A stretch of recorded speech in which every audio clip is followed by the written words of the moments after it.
Hey, everybody, and welcome back to another episode of UHS Presents, where we come and talk to you about whatever pop culture or comic stuff we want to talk about. And let me welcome, as always, my co-host, Lori Foster. Hey. Hello, Lori. I'm so full of energy now. I'm ready.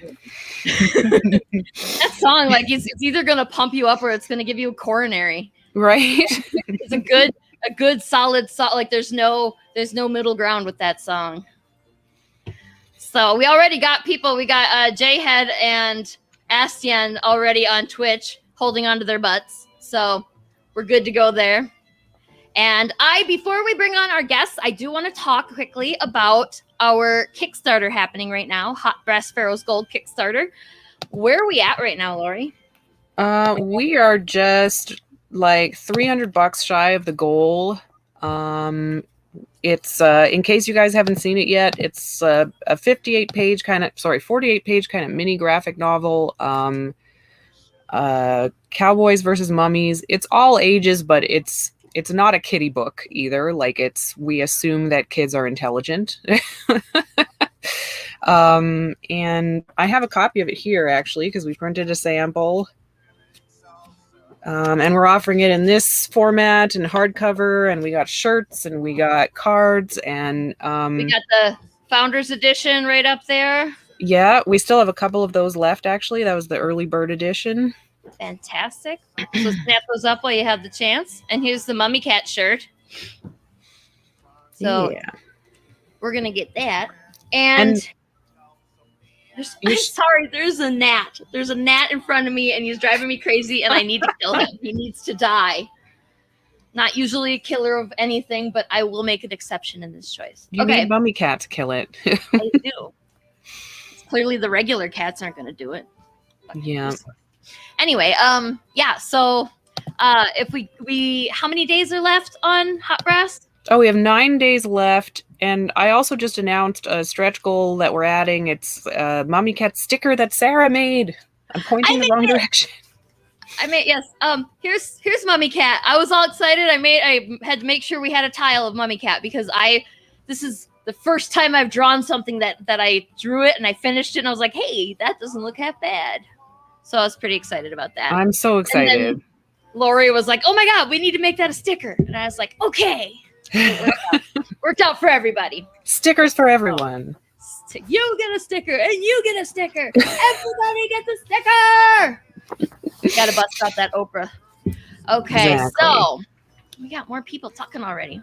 And if you guys are looking to back the Kickstarter, it's just uhstudios.com/Kickstarter. If you want to head over there and help us meet the goal today, that would be awesome. Right there you go. I put it up on the screen quick. That's actually last week's banner, so I'm lazy. I didn't make a new one, but it serves its purpose, so we're good. And this week we are talking about accessibility, not inclusivity, because I kept mixing up those two, and I need to not do that because they're very distinct things that need to be talked about. And this week we're talking about accessibility, which is how do people who don't have the same sensory limits as the general public, I guess. I'm not sure how exactly to say it without being offensive, but with needs other than our own, like how do they consume their pop culture? And for that, we have our first guest, who is a freelance artist, writer, illustrator, and a self-taught comics creator who was a 2017 VSA Emerging Young Artist Award recipient and is gearing up to complete her MFA in Visual Art and Design this fall and has a marshmallow addiction she refuses to seek help for. Please welcome Marieke Davis. Hello, Marieke. Hey. Good to see everyone. Excellent. I'm so glad to have you on for this. I talked to Marieke last August, and I was so interested in everything that you had to say about accessibility that I was like, now when we start this thing, we have to do an accessibility thing, and we have to have Marieke on. So, and I'm so happy to be here. Oh, I'm glad. Okay, so for our next guest is an odd duck who embraced her love of stories and all things weird and flabbergasted her family by becoming a successful writer. And then she has a successful YouTube channel, and she's a published playwright, a human rights activist, and a proud geek. who can turn both arms around backward and still bend them.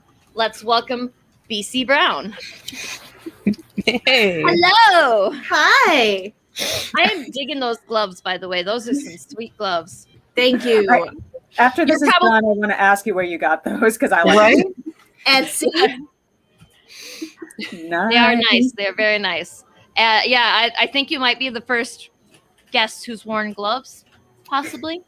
So, a lot of people ask me about my gloves. So I actually have dermatillomania, which is a subclass or subclass, whatever you want to call it, of obsessive compulsive disorder. And what it means is I literally pick, dig, rip, bite at my skin.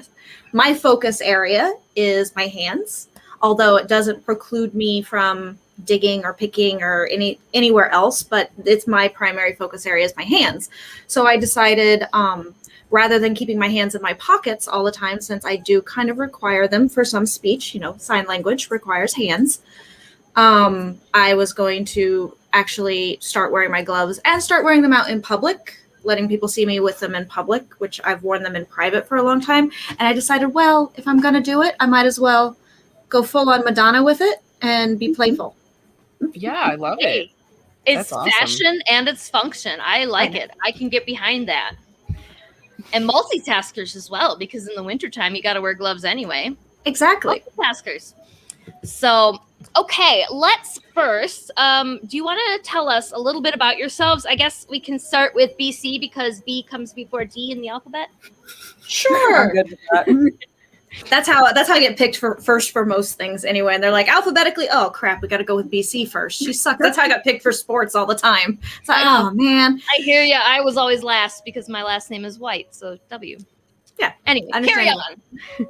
So yeah, a little bit about me is I am a writing weirdo. I enjoy all things geeky and weird and unusual. I also happen to be deaf individual who uses both American Sign Language in my daily life as well as live captioning. As of right now, you are all beautiful captions to me on a screen. And I do have, or in the past, I've had both regular hearing aids, lived without hearing aids, and had hearing implants as well. Wow. So yeah, we're gonna put a pin in that whole live caption thing because I want to talk about that as soon as we talk, when we get to it. But first, Marieke, would you like to tell us a little bit about yourself? Sure. My name is Marieke Davis. So I have what's called right side hemianopsia. That means I am missing my right side vision in both eyes. So right here and right here. This is a result of 3 brain surgeries to remove recurrent tumors. And I lost just a little bit of vision with every single surgery until it's basically a complete, hemianopsia, till it's basically half. After my 3rd brain surgery, I lost what is called my crossover vision. And funny thing about that, that's what you need to read regular books. So I could not track across a page of text, and being an avid reader, I was devastated. But when I went to Arizona State, I fell in love with pop art because I am still a visual artist. I've been a visual artist since I was a child, basically, and I continued it. But when I fell in love with pop art, I also fell in love with comics. And there were comic book stores around Tempe. And when I picked up my first comic, which was Sandman, Neil Gaiman's Sandman Chronicles, I realized that I was able to read this just fine because I wasn't technically reading across a page of text. It's in a bubble. So that's where my love for comics was born. And my very first comic that I actually wrote and drew was called Ember Black, Chapter 1, Ignite. And I created a print and audio version for the blind and visually impaired, and that was actually premiered at my senior exhibition. So. Fantastic. That I can understand the feeling of the loss that, yeah, I mean, I can sympathize with the feeling of loss that you would have experienced by not being able to read books regularly anymore. So are you big into audiobooks now then? Yes, actually. I have on my phone what's called Bard, and this is specifically for the blind and visually impaired, and it is free to download audiobooks. However, their selection can be a little limited. It took me forever to find a copy, an audio version in English of Mary Shelley's Frankenstein, believe it or not. Oh, Oh, wow. And They had that's, it oh in, my they had gosh. it in Spanish, but not English for some reason. Wow, Come that's public domain by now, isn't it? I can't believe they didn't have Yeah. that. Wow. It is. I don't- It's public That's wild. domain and classic literature. Yeah, exactly. Yeah, that's like, who hasn't heard of Frankenstein? Wow, that's wild. Wow. So, you both mentioned a couple of things that are obstacles in your way with reading comics and things. It's interesting that, Marieke, that you say that comics were something that you find easier to read with your specific type of visual what's the word? Impairment? Visual impairment, yes. Vision loss. You're Yeah, blind. we'll get into the PC-ness of terms available here shortly Yes, and too. That would be That's good. another thing on my list too, because I absolutely hate the term special needs. Mm. I hate that term, and I'm not somebody. Well, I mean, I have, I'm not. I don't hide it. I have ADHD. I am being treated. I do therapy, and I have medication for ADHD.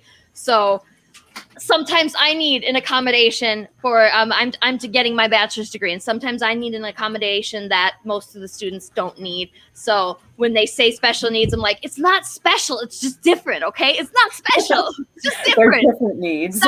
Yeah, it's like I'm not made of glass. God. So, There's nothing okay. wrong. There's nothing wrong with the term accommodation, and people refuse to be able to just use that when applying to education or educational needs. It's just saying, why can't we just say it's an educational accommodation? I think when a lot of people hear the term accommodation, they assume special treatment, but Yeah. it's not about treating people differently. It's about making a level playing field for everyone. Yeah, Right. it's about equity. Yes, exactly. All three of us, after you said that, all three of us both were like, equity all at once. So there it is. Yeah. Okay. So, what were we talking about? We had a thing that we were going to come back to. Well, whatever, it'll come. So specific. Okay. So Marieke, you mentioned that comics are actually easier for you. Do you have any other issues that you run into with consuming pop culture in the form of comics or movies or anything? You read books via audiobook now. You consume books via audiobook now.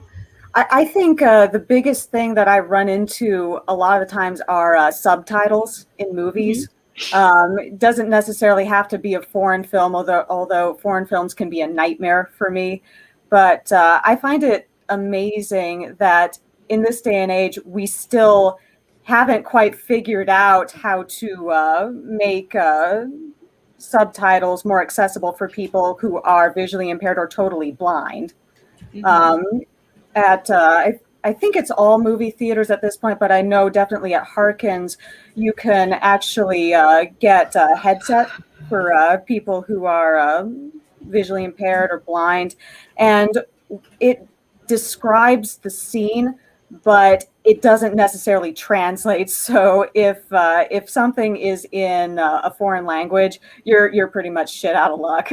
I barely got through the movie Parasite. Oh, I wow. loved it. No. I got the gist of what was happening, but still, I really wish that there was something different.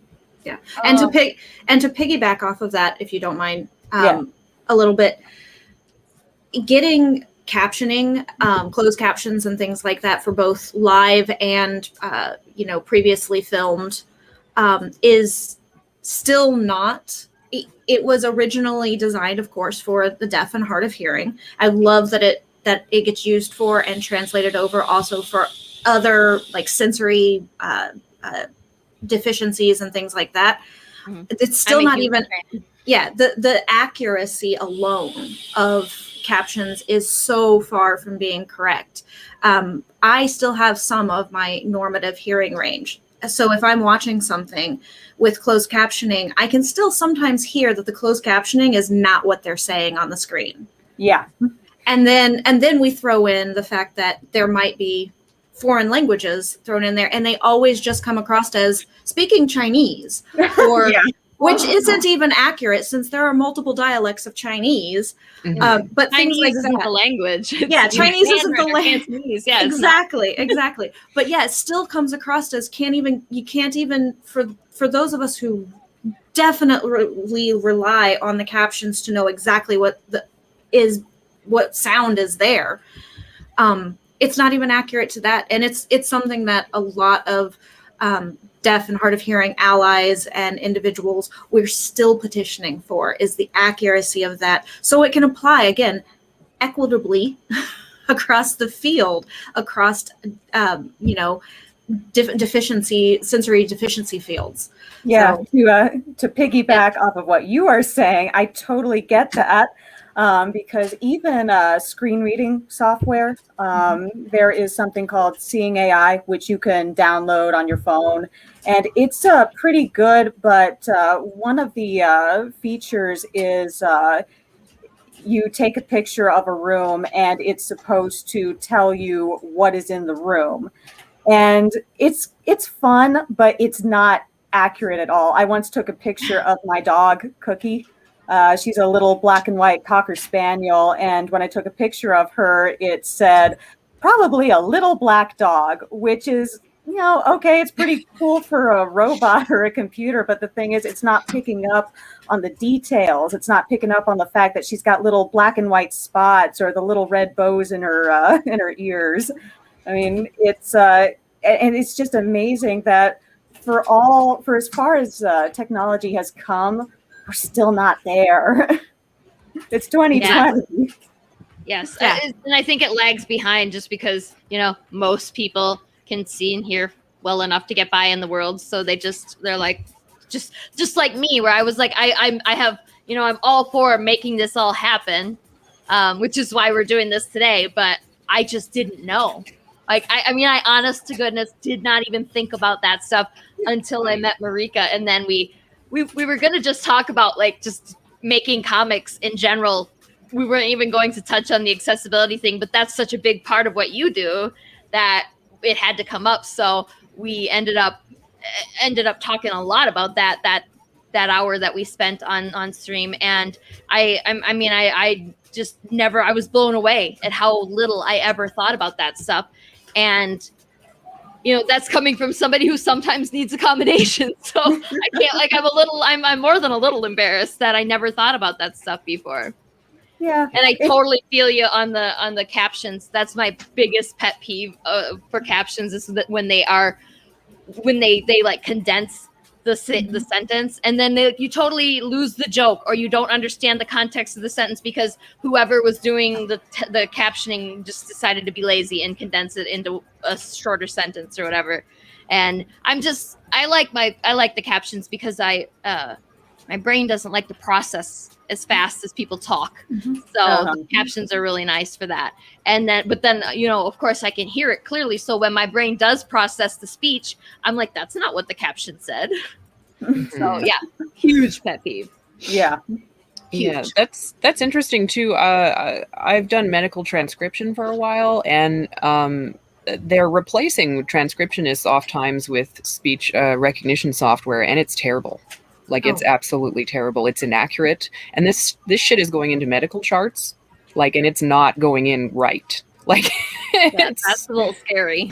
Like, I don't understand how, like, we have AI and we have capabilities, and I feel like this could happen if money was put into it. Oh yeah, and there are better programs. Kurzweil, for example, there's Kurzweil 1000 and Kurzweil 3000. This was created for people who have dyslexia, and it's a pretty damn good program. But the thing is, it is expensive as hell for the individual. It could be hundreds to thousands of dollars. That's ridiculous. Yeah. Yeah, it's something that schools usually have to provide or purchase. And so the cost is not passed on to the student, but still, it should not be so expensive. It should be accessible. It should be I get accessible. why they want to do that, but I get why they feel that they need to charge that much, because so much went into developing the product. But this is like that, like the prescription medication in America thing, right? Yeah. Where, like, it's just really super expensive. But why? Like, I understand you want to make your money back, but you will do that over the decades that you will have this technology. You do not need to get it all back now and then turn pure profit after a year or two. Well, honestly, I think it's kind of like, you remember solar panels when they were first made or first coming out, and they were expensive as hell. I feel like it's kind of like that. I think we're going to reach a point where screen readers and speech-to-text software is just going to be, like that. It's going to be easy to access, it's going to work well, and it's going to be free or inexpensive. Let's hope so. Yeah, But yes. But because a lot of disability rights, and it's kind of behind the eight ball, because keep in mind the ADA was passed in the 90s. It's really not that old. I was just gonna say that. Is it really only from the 90s? Oh yeah, 1994. Yeah, it's practically brand new. I was born in 1993. Dating myself I here. should think you would at least be older than I am. Holy crap! Yeah, but it's really not that old, and yet we're still kind of behind the curve with a lot of this stuff. And I think it's gonna catch up, and I think that a part of that is because of people like us, talking about it. Yes. And honestly, it's also no longer just being willing to get by with what is offered. It's us standing up and say, no, I don't just need this accommodation, I demand this accommodation. Yeah. And that's been a lot of things, like with the deaf and hard of hearing. A lot of individuals have said, you have an event, but you don't have interpreters, or you don't have captioning and interpreters. Well, I'm not coming to your event. Mm-hmm. I'm not spending my money there. Right. That's something I really started seeing a lot of in the past year, when everybody had to stay home. Finally, all the governors, our governors of our states were doing their daily briefings, and finally started to have interpreters on screen for the hard of hearing. So that was and it's like, if people just start seeing that stuff, then they're going to catch on, and it's going to stop being weird. Like, it's going to stop being not weird, novel. It's like, we're not going to go, hey, look, they've got an interpreter there, a sign language interpreter. We don't. Yeah. That shouldn't be a thing that we notice and point out. It should just be a thing that's always there. Yeah. And it's sad, because this is the law now, and it still doesn't quite feel like it, because people with disabilities still have to really push for what is now a right. Yes, absolutely. What should have been all the time. Yeah. Mm-hmm. So we do have a bunch of comments coming in, and one of them is a good question. So I'm going to read through here quickly. TH on YouTube says, Marieke.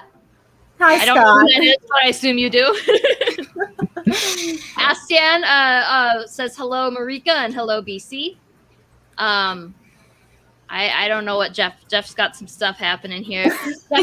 Just FYI for everybody who usually tunes in, the reason that Jeffrey is watching is because we have amazing lightning fast internet now, and he can.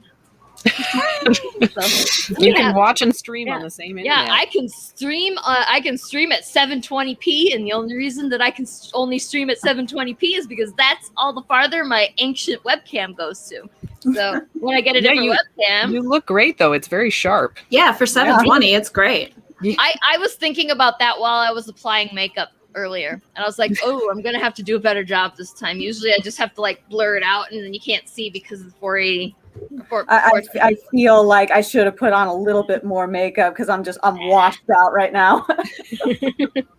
No, you look great. Anyway, yeah. Yes, everybody looks beautiful. I think anyway. Like I said, and myself, I include myself in that. Okay, so Heather said hi, everybody, and then Heather had the question, and it's for BC.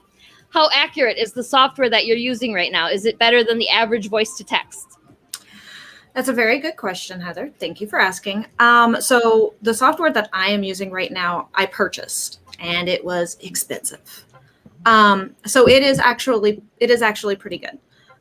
It was ridiculously expensive. I had to go through a Arizona nonprofit Ability 360 in order to kind of bring down the costs a little bit and make it reasonable. Plus, had to go through showing and proving with my audiologist that I had these needs, and had to get it to even be eligible to receive it. So it is good. However, when I am using just my regular old cell phone out there, it is usually this, because it doesn't cross between my software and my phone. You buy it for one thing and you get it for that one thing. So I have it for my beautiful Mac that I have, but then I also have my laptop that if I go anywhere with, don't have that software on, because I have to buy different licenses for different equipment. Crazy. And Yeah. it's super expensive every time, I'd imagine. Yeah.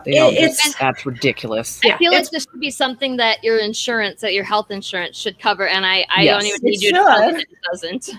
Well, I don't even need you to tell me that. I know. Yeah. it should, and it could be covered at least partially, provided you've met your deductible and provided that you've done all of that stuff, and provided you even had health insurance at the time that you got it, of which at the time that I got it, I didn't, and I needed it for work. So yeah, it is.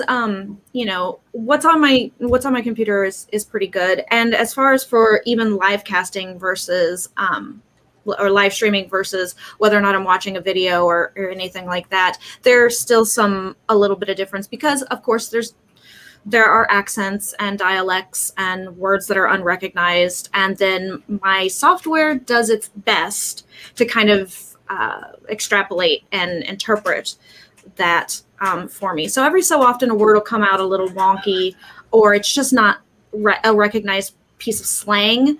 Or in my case, I like to make up words as I speak.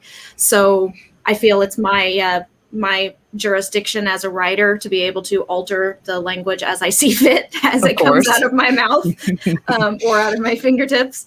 But it's pretty good. But as far as standardly what you get on phones, computers, laptops, things like that, voice to text is problematic.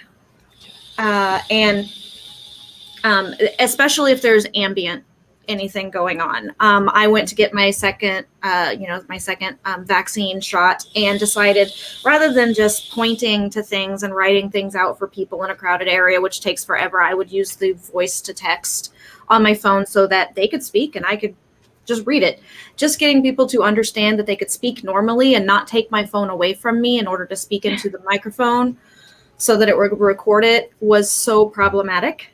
Yeah. That I almost ended up just stopping using it and just went back to texting what I wanted to say. And then, because they were going to take my phone from me anyway, so I might as well just hand them my phone and let them text it, type it. But so, yeah, it's, and yes, there should be regulations on software licensing, but there isn't. And a lot of it isn't covered because it's just getting basic hearing aids covered is an issue, much less getting fancy equipment.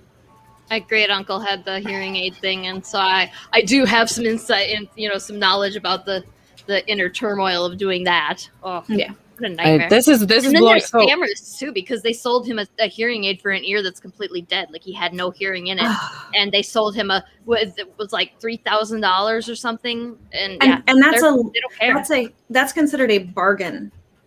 Hearing aid price is about $3,000 for a set of hearing aids. Yeah. And those are considered kind of your low ball, not as great a quality hearing aids. Yeah. Well, he got the less great ones because he was a farmer and he lost things and broke things. He dropped a cell phone. Do you remember the bug cell phones? They were bugs, right? Jitterbug. Oh, the jitterbugs. Yeah, jitterbug. I remember those. Yeah, and he dropped one of those into the silo unloader, and my dad found it like 2 years later. like cakes and grain and stuff. It was interesting. It was a fun story. Tried to turn it back on, and it actually did turn back on, but it wouldn't work. Yeah. So they're really strong. But anyway, Yeah, derailing. That's So- incredible. I'm from Canada, so whenever people tell me shit about the healthcare here, like I don't understand. Like this doesn't Mhm. compute to me that you're not getting this for free. Like I don't. I understand. And honestly, it doesn't compute to us either. Yeah, it's But for some ridiculous. reason, Yeah, but it's still that way. With I told a friend from England, like I have no health insurance, and they're like, well, what happens if you get sick? And I was like, I'm sick. And she's like, well, what if you get cancer, something that's going to kill you? And I was like, well, then I die. That's what happens. I die. And she's like, I can't believe you. And then after I was like, that's what happens. And it was very matter of fact about it. And then it was one of those things where you don't realize how fucked up it is until you say it out loud. And then you're going, holy shit. Right. I Like didn't here, die just because I don't have any money. That ain't right. like you can't, you have to pay for this software, and then you can only get one license, and you have to like Even Adobe. it should just Adobe be a thing and that all you of their- get. Like I don't. Adobe is a suite. Yeah, Yeah. they let you put it on more than one machine. So if Adobe, who likes to gouge everybody, will let you put it on more than one machine, you'd think that you could use your license for your personal devices. That's crazy. That's unbelievable. Yeah. It's a thing. And believe me, Lori, I would go to Canada in a heartbeat. Yeah. I hate the cold. I hate snow. I hate ice. I hate anything to do with it not being a bajillion degrees outside and sunny all the time. But I would still give up all of that for actually having healthcare, because Marieke knows that I'm actually a cancer survivor as well. I was 18 when it was found. I was off my mother's insurance because there's a whole story there. She was on my sister's insurance, etc. But I was off my mother's insurance, but hadn't started my first full-time job, and they found cancer. And then it was a pre-existing condition because this was more than 20 years ago. Yeah. And so I couldn't get covered for anything that was could remotely be related to cancer or routine maintenance or preventative care for cancer for 10 years. Yeah, that's insane. That's a horrifying story. Thank you for telling that. That's You see, wow. I often forget that you and I are both cancer survivors. I know it's like, it's just weird, like how many people are, but I'm glad so many people are survivors. Yeah, I was 10 when I was first diagnosed with my first brain tumor, 11 for the second one, and then 17 for the third one. And no, for anybody that asks, I mean, in Marieka's case, yes, her tumors, directly relate to her visual impairments and stuff. But my cancer does not relate at all to my deafness. Mm. Is that if I can be so intrusive, is You that may. were you born with that, or did you develop it? I assume you were not born with it, because you speak clearly, like you speak as though you heard to be able to learn. Don't mind me if I'm being offensive. It's all unintentional. I'm just trying to get my point please across. just No. like bring the smackdown on us if we say anything stupid. Like Yes, please correct us if we so say we can anything correct like that, it. because we don't want to be that way. We want to say the right things. Things that are offensively said, but are said with the best intent of understanding and accepting, is perfectly fine offensiveness. I'm sure Marieke would agree as well. If you are genuinely coming from a good place of, I don't understand this and I am really trying to understand this, but you use slightly offensive terminology or expectations or perceptions, I think any disabled, differently abled individual in the world would be fine with it. Yes and yes to your questions. Yes, I was born with it, but it did not actually begin to manifest until we believe about my preteens to teens. So I had what was considered normative hearing levels for some time. And so therefore was able to hear language and spoken language, and that would be my partner in the background screaming "fuck," by the way. Playing an Overwatch tournament right now, so there will be the occasional random explicative and being angry with themselves.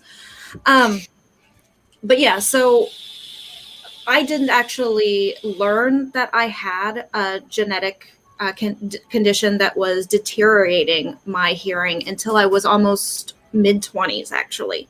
Wow. My mom thought I was just not listening to them. You know, it was that selective kid hearing. I just don't hear. We were talking about before the show started. Yeah. Yep. Yeah, that I just the labels that you don't necessarily want. Exactly. And then also, it was also just I wasn't listening. I didn't want to listen. No, it was literally that my mother's voice, I have since learned, actually partially falls within my frequency loss that I can't hear. So every so often, I literally was not hearing what she was saying. She could have been standing right next to me and screaming it at the top of her lungs, but it's the pitch and tone of her voice that I couldn't hear, not the volume or anything like that. So yeah, it was something that I did grow up with, but also didn't get until a little bit later in life. And then also, as far as just to relate back to my speech, I do have to do speech therapy just to maintain my speech. Otherwise, I could potentially be screaming at you all and wouldn't understand and know that I was screaming. Okay. I no longer have the concept of a whisper. So if I think I'm whispering something, I'm probably just saying it outright at a normal tonal level, and everybody's hearing it at perfect volume. People have to correct me a lot. They're like, "Ooh, don't say that quite so loud," you kind of a thing. What is involved when you do speech therapy? What do you do in speech therapy to just your therapist saying, okay, bring your tone down, you gotta be quiet, or is it so some of it's right? Yeah, some of it's volume control. Some of it is being perceptive of where sounds resonate within you. So, it's just being, whether or not it's being high pitched or low pitched or normative kind of normative speech, chest speech versus head voice, stuff like that. So if a lot of people who sing or do, music and stuff will recognize head voice versus chest voice, things of that nature. And then other things are going through the scales with what I can hear and me trying to match it. And then if I can't match it, the speech therapist is, up, bring it up, bring it down, bring it up, bring it down. You're a little flat or you're a little sharp. So how do we correct that kind of a thing? It's a type of hypervigilance and hyper awareness of my sound and trying to match things. So it's exhausting. Sounds exhausting. Yeah.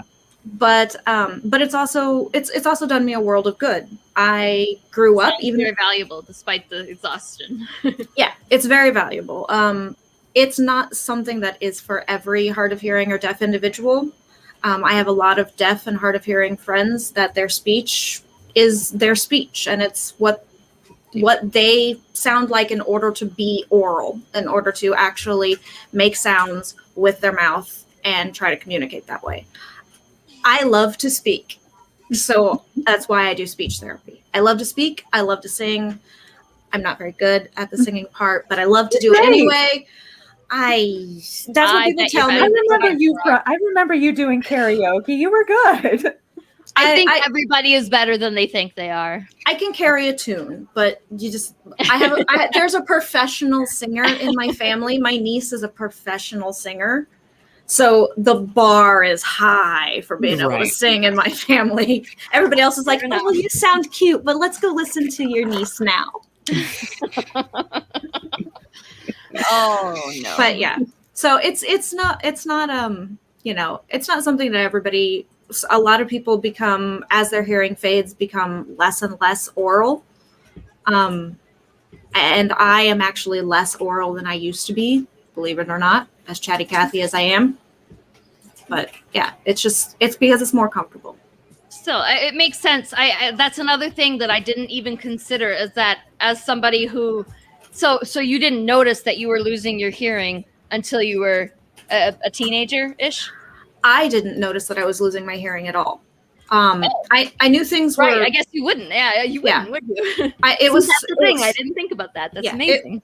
It was so progressive and so gradual that I really did notice it. My first husband actually noticed it. I had always watched television and things like that with captions on.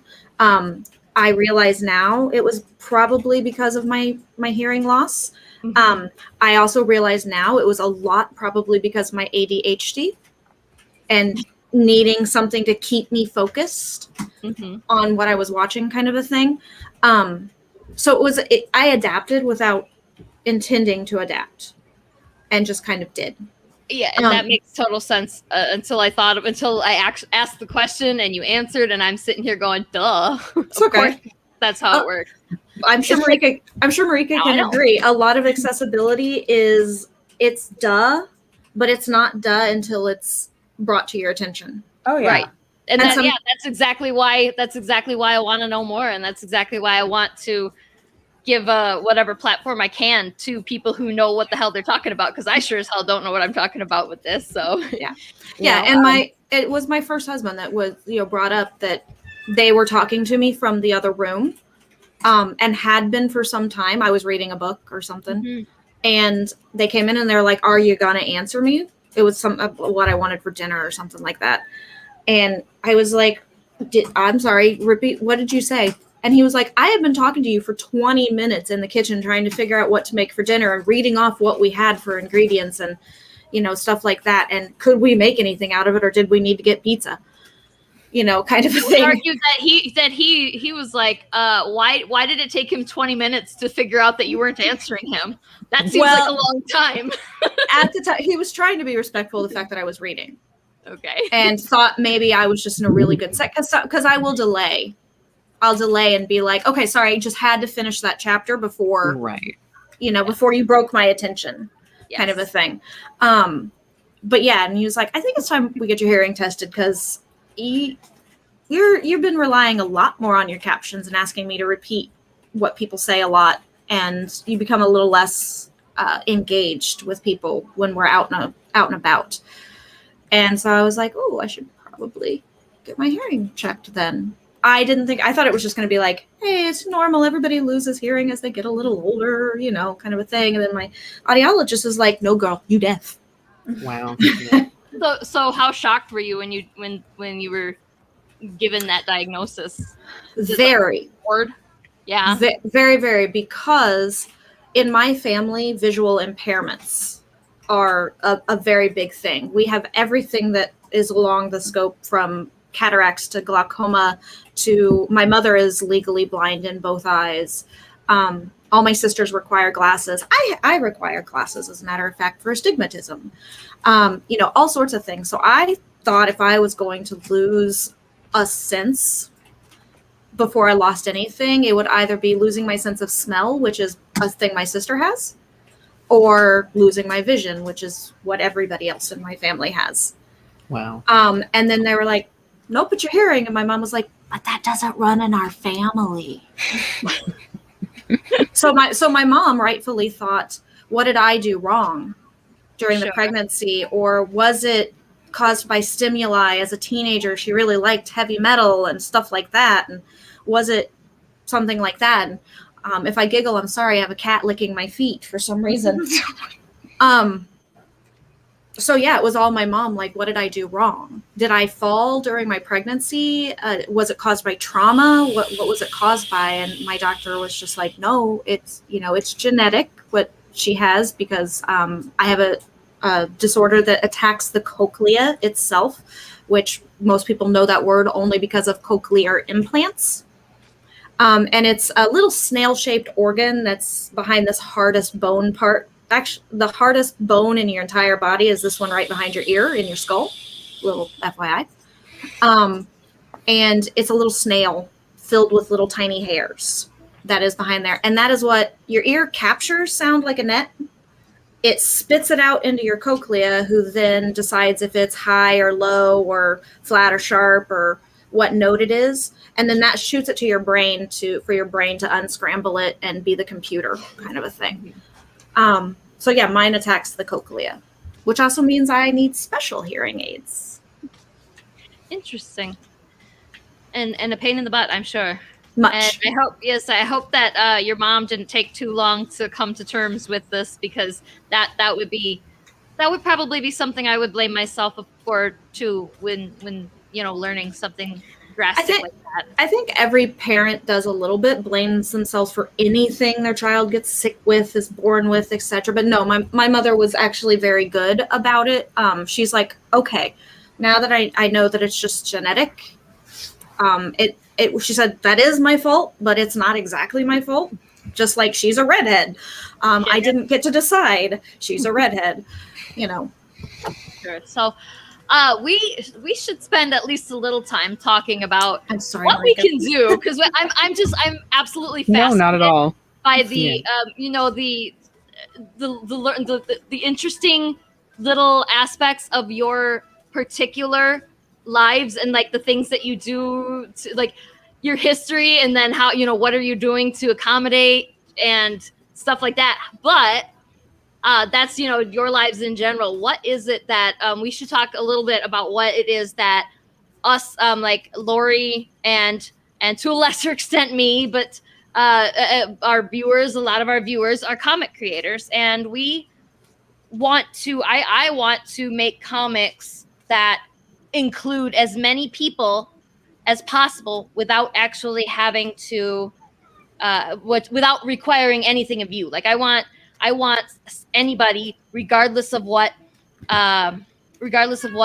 accommodation they might need in a school setting or whatever, a work setting. I want you to be able to pick up the comic and look at it and enjoy it and not need anything else. And I want to know, what is it that I can do as a creator? What is it that we can do as creators to make that a possibility for those of you with so right now you guys we're just talking about hearing and sight, but I assume that because you have more, because you do have those specific things to think about in your lives, that you probably also to more extent have considered other things that you might have to accommodate for, even if you don't personally have to. So like, what can we do as creators to give you a book, or to give you a comic, or some kind of pop culture media that you don't need to do anything for? You can just enjoy it. It's a very long-winded way of asking such a simple question. It's okay. Well, I think it would be really nice if more people could invest in audio comics or Braille comics.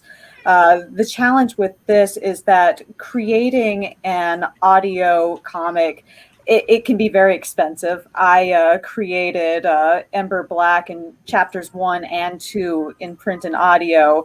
And the first one was fairly inexpensive because I actually used the ASU, I used the ASU campus, and they had a little teeny tiny recording booth upstairs in Matthews Center. And my sound engineer, he, and I'm blanking on his name because I'm nervous. It's okay. His name was Derek Stevens, and he basically knit all the dialogue together with my voice actors. And that's how I did the first one. But the second one, I actually had to hire someone from an actual studio. And that set me back a few $1,000s for a quality audio comic. Luckily, I actually had a grant from the Arizona Commission on the Arts, and that was a $5,000 grant. So I actually came out a little bit ahead for that one, but still, it would be great if there were more production houses that were devoted to creating accessible comics and audio comics. In fact, there is one called Comics Empower. I believe that's in Panama City, Florida. Yeah. and not a lot of people have heard of it. But there are a few people, and I think if more people knew that there are audio comics out there, more people might be interested, not just people with disabilities, but everyone, because the one thing that I noticed when I gave people the audio version of my comics is that they felt they got a different experience listening to it as opposed to reading it. And one of the goals with audio comics is actually creating a whole immersive experience. Because let's face it, when you read something and you see something, you get maybe one or two levels of experience. But if you're actually hearing it and also reading it, it's amazing. It's just immersive. And I think making it more commonplace is the key. Just having audio comics accessible to everyone. Okay. Quickly, can you describe what exactly is an audio comic? Because I myself do not know, so I'd like to know.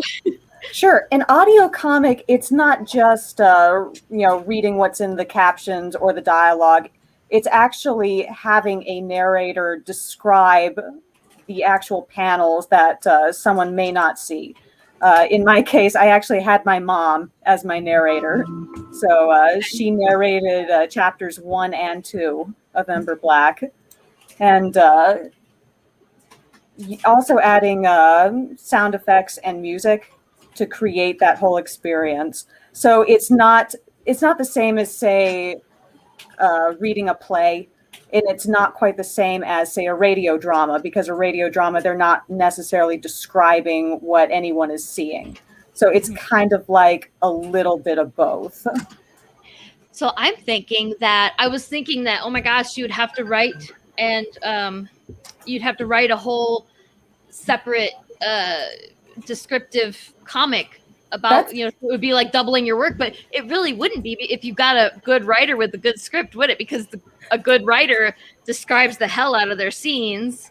Basically, yeah, because that's exactly what I had to do with the script for Ember, chapters 1 and 2, is I basically just converted my original script to an audio script. Okay. Yeah.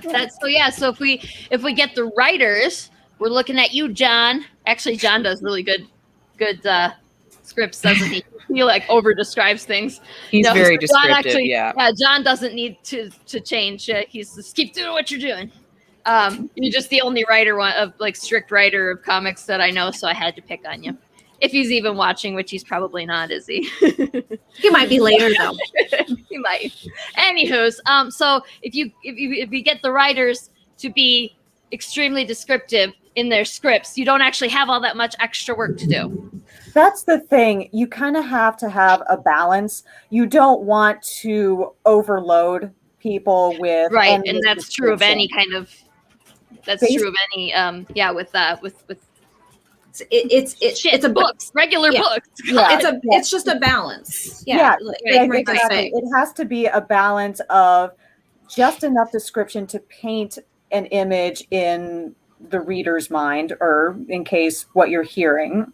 But yeah, you don't want to bog anything down with too much detail, and that's the same for regular writing, as BC would tell you. Right. I was just gonna say, like that BC, that would be something that would like if you were writing a comic, that would be right up your alley, wouldn't it? Like to novelize a comic, essentially, which is what Astian Steven said on in the comments here. So novelizing your comic. Yeah, I was going to address that. So yeah, Astian, it is basically like novelizing a comic. It's bringing it down from novelization, but bringing it up from standard comic, allowing the visuals to tell more of the story than the dialogue, than the written dialogue is telling. So in this case, it would be making sure that you know exactly that Wolverine's classic jumpsuit is either yellow and blue or yellow and black, depending on the graphic artist and the decades that it's spanning between and stuff like that, kind of a thing. But not, again, keeping your pacing and things like that are your tension and your pacing, which are critical to telling a good story, keeping it all in balance. And like Marieke says, it's making sure that you tap into the things that people are relying on for their sensory perception, which are, in the case of being blind or visually impaired in some way, bringing it back to either more auditory, or bringing it back to more like sensory with your tactile, bringing it more back into your sense of smell or your sense of taste and things of that nature, which is something I tackle a lot actually on my own channel with writing, and how to heighten your other senses so that you don't have to rely on your common two senses, which are used most often in all writing, whether it's graphic novels or it's standard novelization or it's even even playwriting, which your common two are visual and auditory stimuli. Olfactory senses are kind of forgotten in a lot of storytelling. Yeah, very much agreed. Olfactory is forgotten a lot. And also standard tactile gets forgotten a lot. We get told that things are smooth and things are rough. There is a broad range between what's smooth and what's rough, kind of a thing. So it's really trying to be able to focus in on all the sensory going on at once and being able to add it like a dash of seasoning if you're a person that cooks or whatever. It's being able to add just enough that it brings out the flavor of things but doesn't overpower it. Mm-hmm. So this all, everything you're both saying kind of really underscores to me the importance of being a creator with a good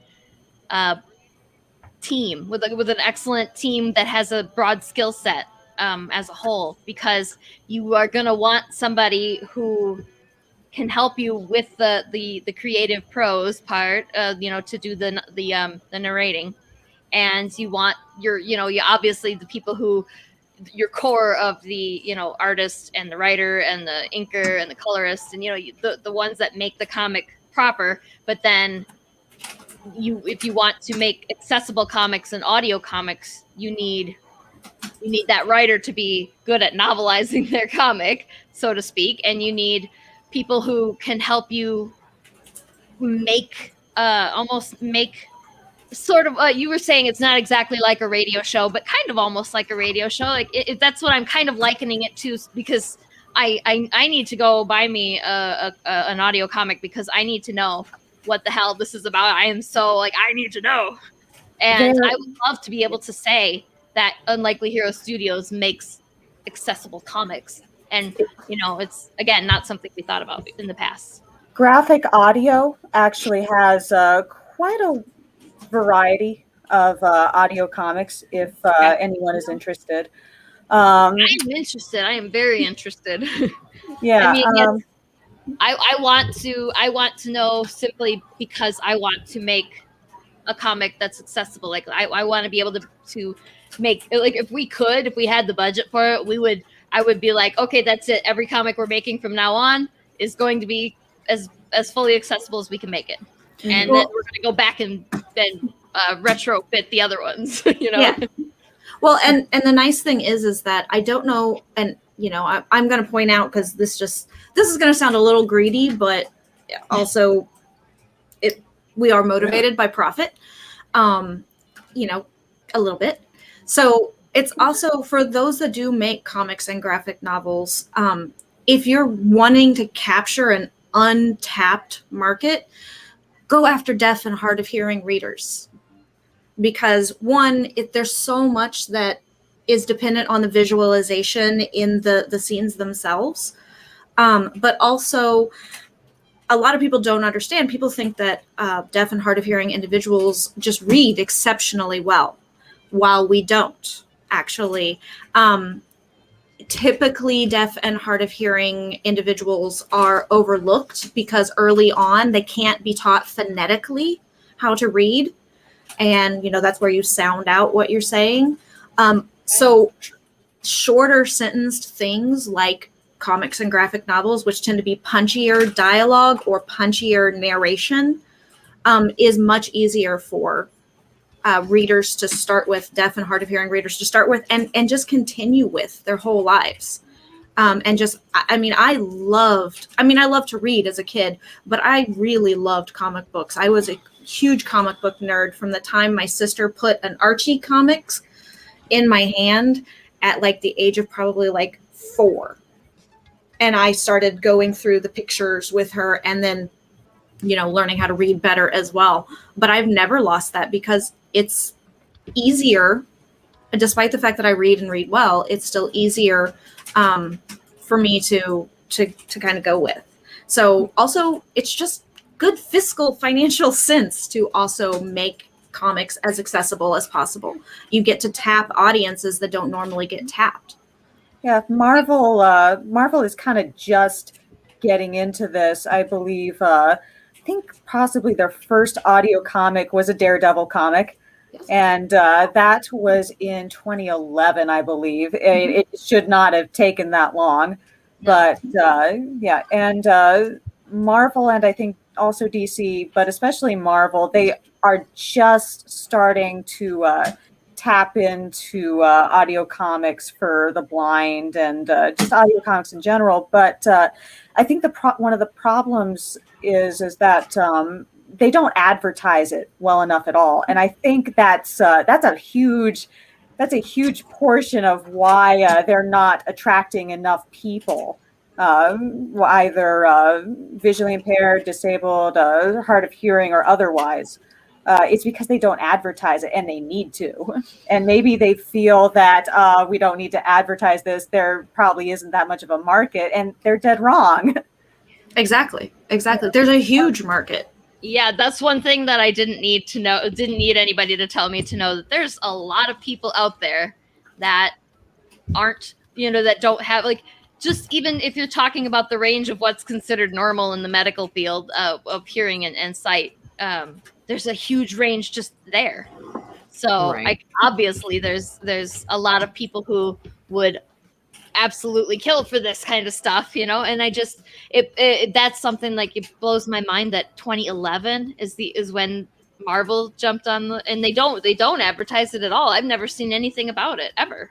Right. So, I was You have gonna, to actively search for it. exactly. And, I was like, it should be passively reaching, when I have when the ads are playing and they're in my face, or I'm looking, flipping through the internet and seeing this stuff, like, it should be right there. Like, it should, like, back to the sign language interpreters, like, it shouldn't be something that we go, oh my gosh, look at it, it's there. It should be something that is so normalized that we would actually miss it if it wasn't there. And it should have been this way a lot longer than 10 years. Like, that's crazy. That's crazy. Well, it's kind of like when you go to a movie and they always have the age rating at the beginning of every movie. Most of us overlook it. We don't care. We don't care if it's rated R, PG-13, whatever. But for the people who do care, and they care why it's rated R and why it's rated PG-13, etc., that it's important that it's there. So for people that don't need it and don't really care about it all that much, it's easy to gloss over, and it's 30 to 45 seconds in front of you that then is just gone. So there's zero reason why there shouldn't be a Marvel announcement at the beginning of every Marvel movie that says, don't forget to catch the original comic material in both audio and visual format. Mm-hmm. Exactly. At marvelstudios.com, whatever, Yeah, exactly. So is there did he just die in his game? He did. Shit. Fuck, what was my question? So BC, do you have any anything to add to what we can do as creators? Besides all that about targeting, what can we do to make it more accessible? I mean, as creators, I urge a lot of people to go about the world with being deprived of a sense. Now, a lot of people can do it easily with hearing for the most part, although if you think about it, hearing is really the one thing, the one sense you really cannot turn off. If you have it, you have the ability to hear, period. And you really can't turn it off unless you put in earplugs or you put in anything that completely just dampens out sound. But Don't use music, but try putting in your earbuds and just using some white noise. Crank it up to where it mutes out most things, and try going about your normal day. See how many things you have to write out for people. See how they try to use what little sign language they might have learned when they were 5 years old, or they watched Blue's Clues with their 2-year-old at one point, and so they know 4 signs, or they know the alphabet, and then you have to watch them finger spell out everything. And you may not actually know sign language yourself, kind of a thing. So try going through it that way. Try going through, wear a super dark pair of sunglasses at night, and try being visual that way, and what's limited and things like that. Try keeping your hands in your pockets and not touching anything, or walking into a room with your eyes closed and the white noise, and seeing everything you can smell, and kind of keep a running log of that as you are creating. And you described her cheeks reddened because she was blushing. Well, what else might she be doing other than her cheeks reddening? Because that part of her face might be in a dead spot for somebody's visual range. So, or they might not be able to see color or anything like that. So give your reader, if you're not giving your reader / listener at least 2 senses, you are doing a disservice to the scene itself, to your story, and to your reader / listener, your consumer. So, go ahead. Sorry. Yeah. Sorry, I was just going to jump here. I would also encourage people to, hire people with disabilities, talk to disabled artists and creators, read their books. I mean, look them up. I read a comic called That Deaf Guy, and it's a great little comic. Yes, and I think I introduced that to UBC. And there's the Spiral Cage. I mean, you can find people with disabilities who are artists, and you'd be amazed at how many there are. There are lots. You can Google. I have no doubt. Yeah, disabled creators, disabled art. Yeah, read their work, promote them, hire them, because what's really great about hiring people with disabilities is that they have an entirely new perspective that the fully able-bodied does not have. And disability itself is a part. It's just as important as hiring people who are trans. Hiring people who are not you. It's it's a part of diversity. And to piggyback off of that, so for writing novels like I do, I have sensitivity readers. Most people have heard of sensitivity readers and things like that. And sensitivity readers are used for a plethora of things. They're used for trying to make sure that you capture the appropriate transgender experience with the character, or trying to make sure that you represent people of color accurately, or marginalized communities properly, but also just giving you a broader experience in general. Most of my stories, I will go after a sensitivity reader. I have a stable of sensitivity readers, and they get every story, whether it has, I have a transgender sensitivity reader, and they get every single story, whether I have a transgender character in it or not. Because I don't know what I don't know, and I might use an offensive term that I didn't realize was an offensive term. Yeah. To any particular community. And if you're lucky enough to be a creator like myself, who has built a large network of sensitivity readers that just do it for the fact that they want proper inclusion and proper representation, then you're fortunate. But there are also sensitivity readers that can be hired and things of that nature. Yes, that's excellent Yeah, advice. that's great. And I'm going to have to talk to you about some of your contacts. That would be really, Yeah, that's what great. I was just going to say. I was like, prepare for emails from us. Because I have been helping a friend with consulting he wrote a novel that was had a lot of borderline offensive stuff on women, and he's a wonderful guy. So for when he asked me to read it, and I was like, some of this is really kind of misogynistic, and he's like, oh my god, are you serious? What is it? I need to change that. So so like it makes sense, that if you want to be inclusive, even if you aren't being inclusive in the way that you're delivering the content, to be inclusive in the content itself of people who are blind, who are deaf, who can't smell, like things like that. That is something that I wouldn't have thought to ask somebody to read for that. So that's excellent. That's an excellent piece of advice there. I am definitely writing that one down. I have something to add, actually, if you guys don't mind. A question, maybe. So as indie publishers, and I looked over this with Sarah a bit. Like we publish on Comixology, we use Global Comics, we use Drive-Thru Comics. None of these have any kind of accessibility, as far as I know, like nothing. So is there a platform that has any of this, or do we need to create our own platform? And what about also Braille? Like if we wanted to print our books that way, I've never had a printer offer that. Like that's not so how do we get this stuff? Because that would be cool. Yes, I would say reach out to National Federation of the Blind.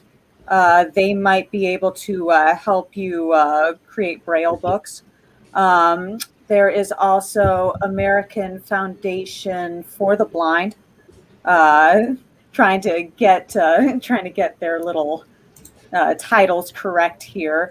There is American Council of the Blind, and but NFB in particular, they're very devoted on making things accessible, because they're a little militant in their interpretation of the ADA laws.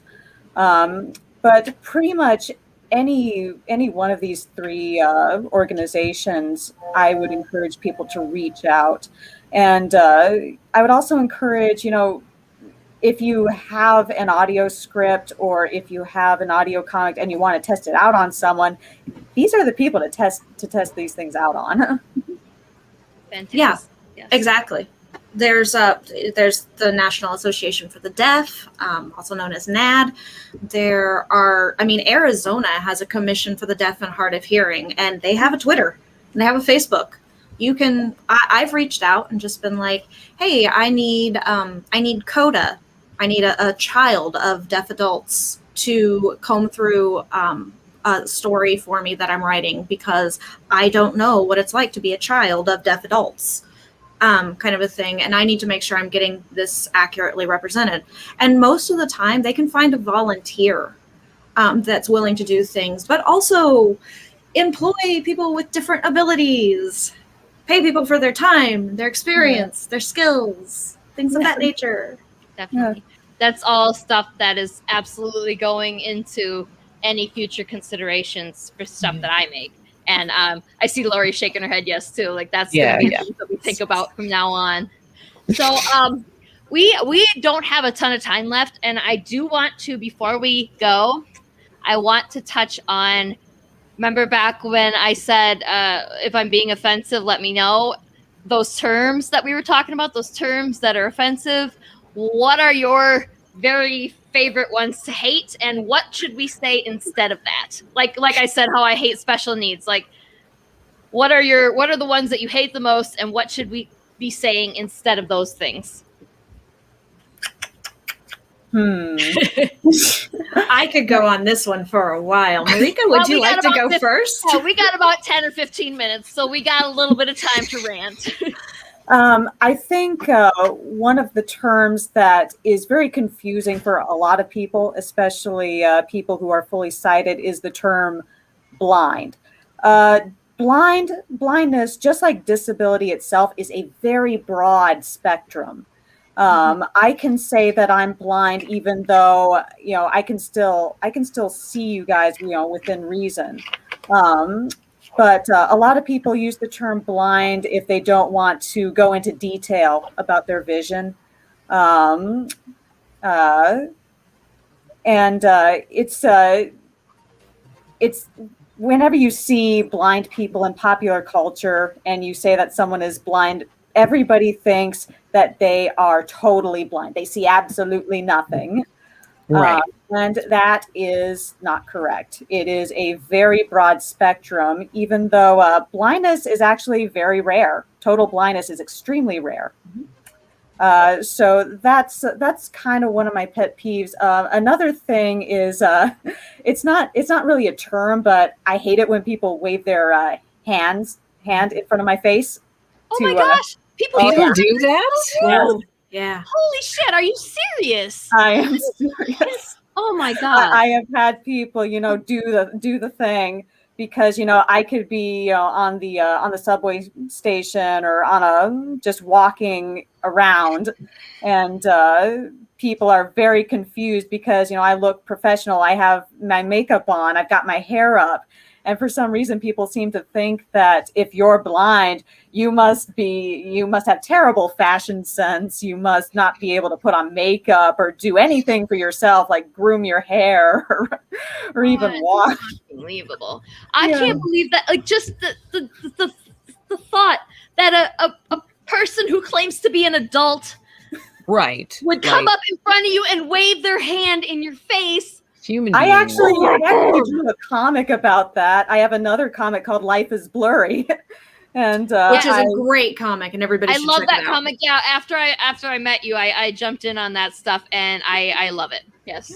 Yeah, so I actually illustrated one of those scenarios. Yes, I have a black friend who said that she can't stand it when people pet her hair. Like, they just come up and they touch her hair. And I'm like, are you fucking serious? Like, I had that happen to me once. I used to have this just like glorious flowing locks. And it was like, I would sit on my hair. It was so long and it was like super shiny and straight and stuff. So like people would see, especially if they were intoxicated, and they'd come up and just pet me. And I was like, okay, as somebody who's actually experienced people touching my hair when I don't even know them, like, I don't want you to touch my hair if I do know you, okay? Here's another thing. It reminds me of that. It's akin to that. Like, I can't fucking believe people do that. Yeah, here's another myth that I really wish people would abandon. Is the idea that blind people want to feel your face. Oh. We do not want to touch your face. Also, do you really want a random person, feeling? Yes, I just assume that if you have a need to touch my face, that you're going to ask me that. I'm not going to offer that to you. If you want to touch my face, you can ask me. And only if you're like completely, like absolutely 100% blind, do you even like? I don't get how that would even help you, see somebody. But I'm not blind, so I wouldn't know. Anyway. I think the phenomenon started at, there was like this romance movie and the guy was blind or something, and he wanted to feel her face, but this is not something that blind people do. It's unsanitary, and also faces are really meant to be seen. You can't really get a whole lot of information, tactile information by touching someone's face. Right. So that is a big fat myth. Yeah, that's a pretty big one. That's incredible because it's like that's used all the time. Like, I know, constantly used. I read a book. Yeah, I think the book was called "I'll Be Seeing You" or something like that. It was a girl who had a horrible accident, actually, I think she may have had a brain tumor. She had to have a bunch of the bones in her face removed in order to save her life, and she had like one side of her face was deformed and the other side was normal, like it was like the way it was meant to be when she was born. And then she was in the hospital, and this guy had come in, had suffered an accident, and was temporarily blinded, and they had bandages and things over his eyes so that he could heal. And then they met and they became friends, and he said, my therapist said that if I want to get an idea of what you look like, I should feel your face. So like, it wasn't just that he asked to feel her face, it was that his therapist told him that that's what he should do. So for you to say that's a complete myth is like, oh my God. Why are people writing this crap? Because I don't know. When I was 17. these things are written by a lot of fully able-bodied people, and they don't understand. I don't That- understand. I don't don't get understand it. why they're not hiring at the very minimum a consultant. Good question. That They is, should. I don't should. understand. For people with Exactly. If I was disabilities, Yeah, if I unemployment was is a writing a huge blind or problem. deaf character, I would absolutely be hiring a blind or deaf consultant. I would not, I would. I mean, at this point, honestly, I know, Marieke, that you would be my first stop. I'd be like, okay, so I'm writing this character and I need help. But like, I would never, ever, ever try to write a character who wasn't, a white cis woman, because that's what I am. Without And it help. requires, like, I can Without hear, I help. can see. Right. Yes, exactly. I would never try to do that without the appropriate expert in the, like, I would need somebody who knows what the hell they're talking about. I would never try. That's like me trying to write a research paper for the Lancet. I don't know what the hell I'm talking about. I can't do that without help. Without research and without assistance. Exactly. Yeah. I need people who know what they're talking about. So why would you write a blind or deaf character without knowing what the hell you're talking about? Like what you said, Marieke, about there being a very in-depth scale of like you're not just blind or not blind. There's varying degrees There's a of it. huge So spectrum. yeah, so like that's one of the first things right there is like that person that wrote that book that I read when I was 17. Like they would have done well to hire somebody who knew what the hell they were talking about. Yeah. And so they made assumptions and things of that nature. Yeah. So You don't need to make assumptions because there are people all over the world that will tell you exactly what you need to know. and No a need lot to of assume. and a lot of people willing to do it out of the generosity of their hearts because they want to be properly represented. Because they're Yeah. tired of reading this crap. Yeah. Yeah. No shit. So I but mean, yeah. even at 17 years old, I thought that was a little ridiculous. Like I had no idea about anything. I was no practice storyteller. I didn't know what I was looking at, and I was like, "Really, your therapist said that?" First of remember all, being it's weirded out by that. invasive. First of all, it's invasive, but I will at least give the writer the point that they were asking for consent before doing it. So Yes, one bonus. it's not But just yeah, waving their hand in front of your Yeah. face or touching like your this. hair without permission. well, That's look, crazy. I'm as just gonna far like as wake that- up at 2 o'clock in the morning, and I'm gonna be like, I can't believe some people wave their hands in front of her face. Yeah, What the it's- fuck? as far as the hair, I'm gonna be thinking about that for weeks. yeah, as far as the hair being touched, let's just even if you get past the whole you need consent to be able to ask things, there are some things that are just not appropriate based on history and racial things. Right. So don't ask, kind of a thing. Oh my god.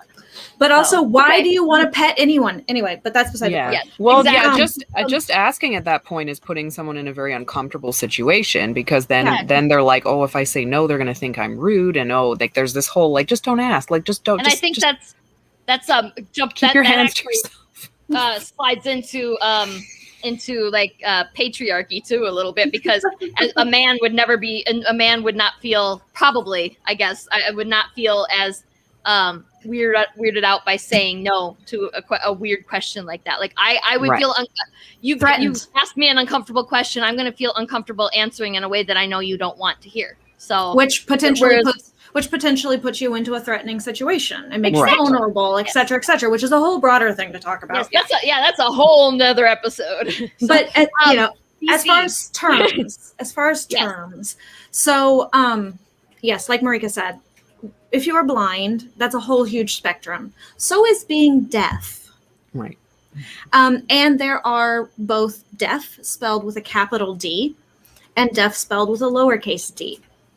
And being deaf can be the exact same thing, but aren't always, which Okay. sounds really confusing.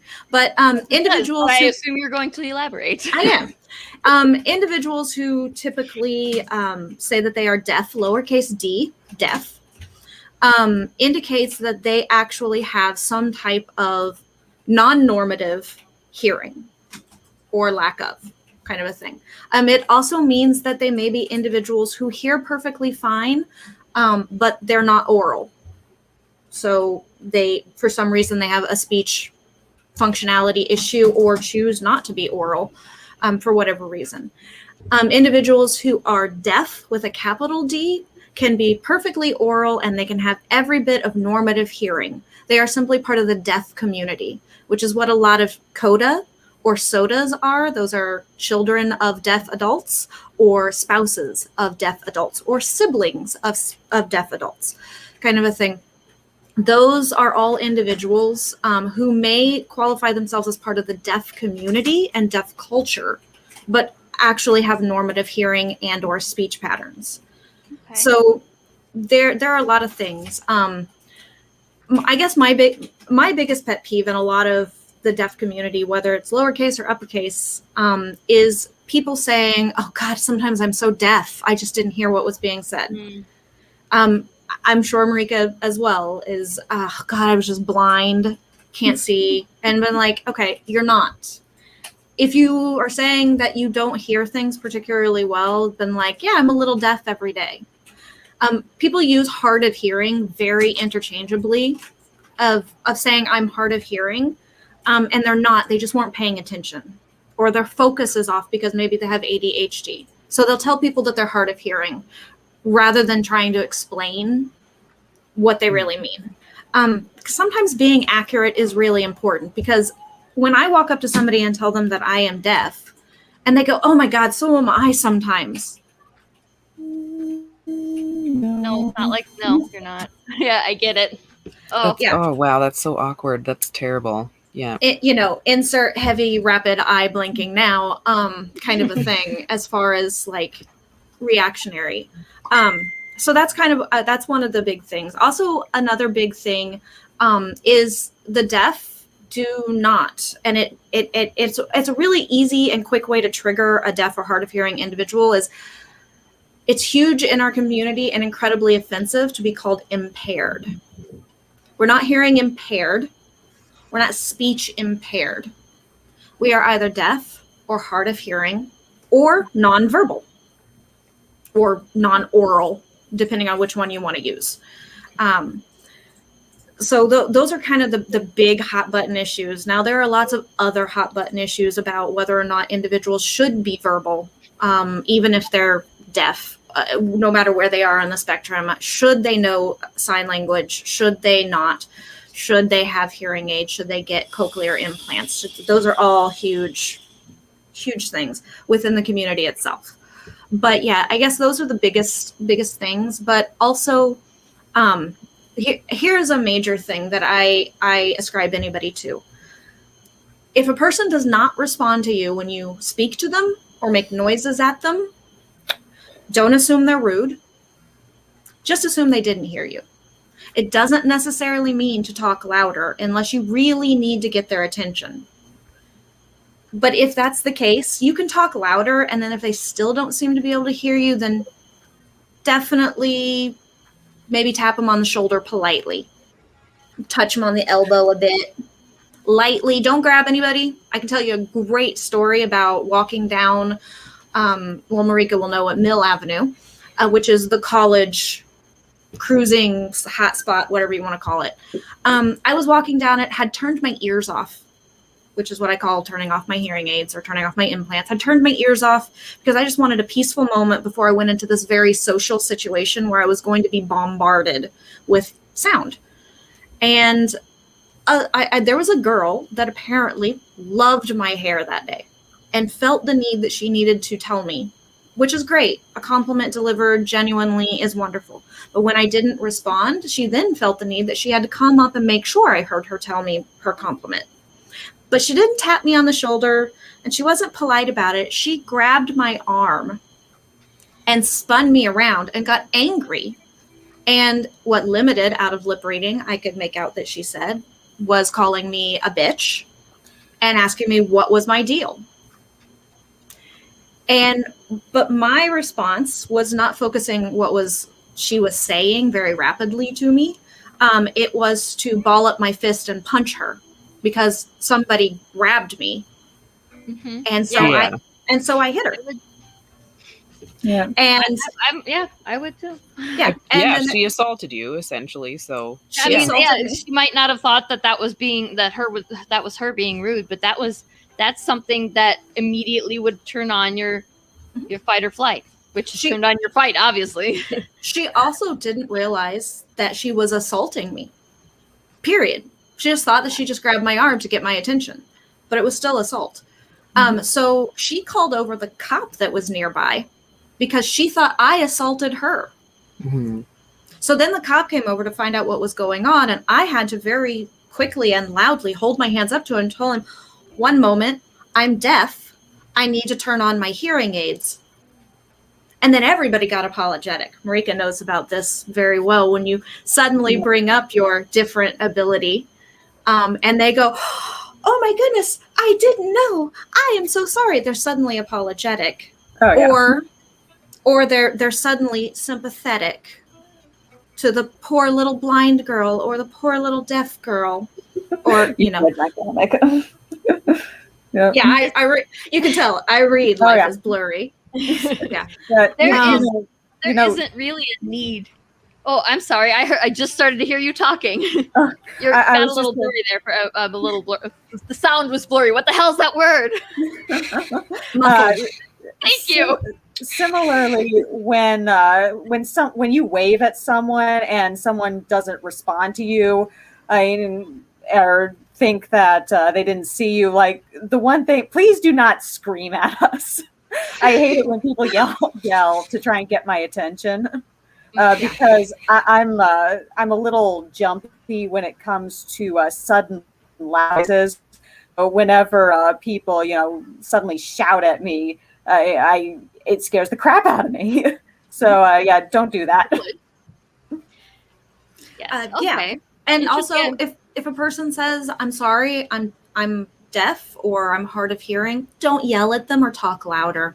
Ask them. When Marieke said something about the waving the hand, I was like, I bet you hate it when somebody shouts in your face after you say that you're deaf. Yeah. Right. Don't just say, oh, I'm sorry.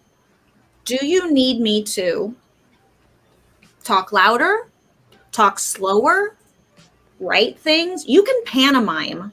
That's fine. I mean, we get that not everybody knows sign language or see sign. And that's fine because not all of us do either. So that's perfectly fine. There's nothing wrong. We live on our cell phones with text capability. Everybody has Notepad on their phone. It's perfectly fine. Just write something out real quick and hold it up and show it to somebody. So yeah, that's great. So no need for apology when somebody says, I'm blind, I'm deaf. No. My first thought would be is if I did something unintentionally offensive. For example, saying that your hair was awesome and you didn't hear me, so I wouldn't grab you and spin you around. But I might tap you on the shoulder or somehow try and get your attention. And then you say, "Hang on a second, I have to turn my hearing aid on." And then I can say, "Oh, I'm sorry, I was being rude," because I was being rude, but I didn't know it. So that would be my inclination. Yeah, I don't think there's anything wrong with. I think even when I first met Marieke, I think even I asked you specifically, what was your range and did I need to do anything differently for me to interact within your range of sight? Because, I know people are very rarely totally blind. I have enough friends that are blind and well within a broad spectrum. So I think I even asked. There's nothing wrong with asking people if they need accommodation. Yeah, and I believe I told you, very simply that if you approach me, maybe don't approach me from my right side vision. From the right. I don't have right side vision in either eye, and when people suddenly hop out and just pop out from the right side, it scares me.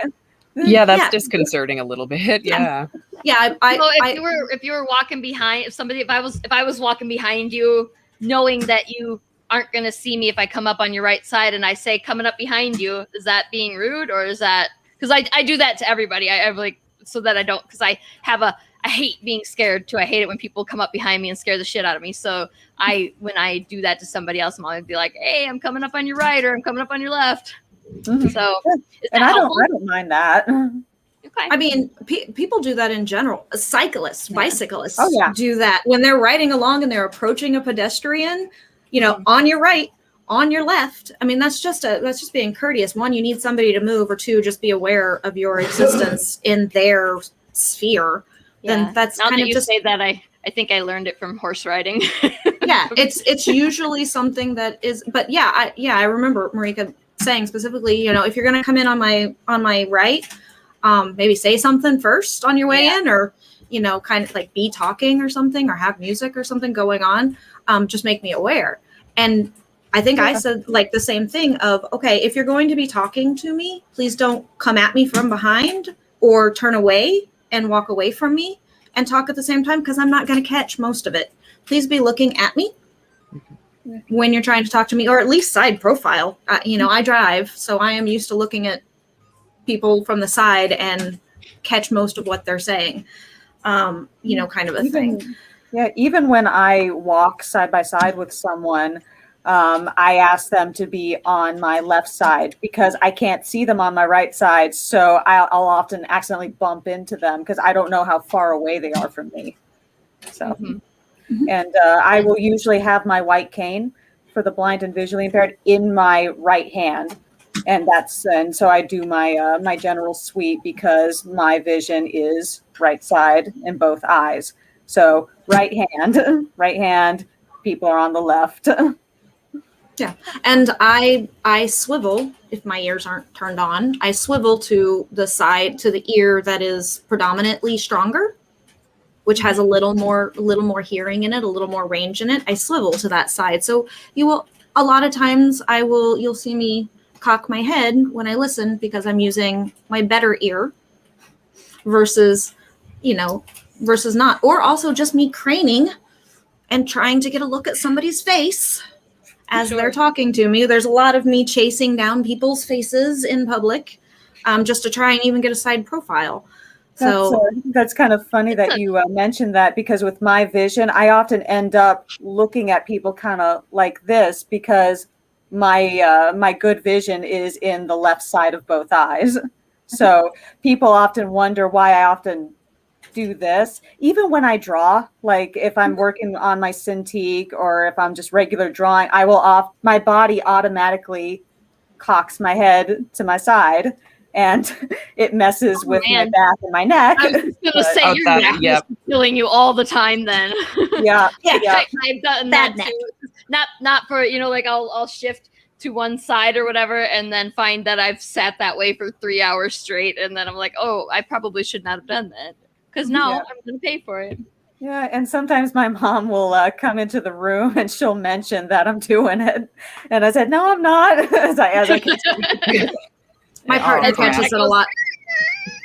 Yeah, my partner's always like, you know, you've been holding your head in the same position for like 4 hours now. You should probably change your. I'm like, oh yeah, I probably should do that, shouldn't I? The thing. Stretch.